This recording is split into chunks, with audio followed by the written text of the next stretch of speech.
সম্মান নষ্ট করতে না চাইলে এই 4টি জায়গায় চুপ থাকুন। পরে বুঝতে পারবেন যে আপনার সিদ্ধান্তই সঠিক ছিল। নাম্বার 1, যখন কেউ আপনার অনুভূতি বোঝে না, আপনার কষ্ট ও মন খারাপের কারণ বোঝার চেষ্টা করে না, তখন তার উপরে ক্ষিপ্ত না হয়ে সেখান থেকে চলে আসুন।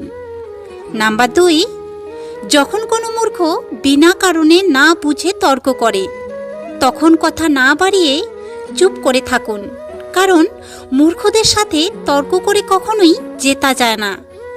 নাম্বার 3, নিজের পারিবারিক ঝগড়ার কথা কখনোই কাউকে বলতে যাবেন না, কারণ অনেকে সেগুলিকে নিয়ে হাসি তামাশা করে আপনাকে খোঁটা দিতে পারে। নাম্বার 4, যখন কোনো মানুষ আপনার উপরে রাগ দেখিয়ে নিজের মন সান্ত্বনা দিতে চেষ্টা করে, তখন তার সাথে তর্ক না করে সরে আসাই বুদ্ধিমানের কাজ।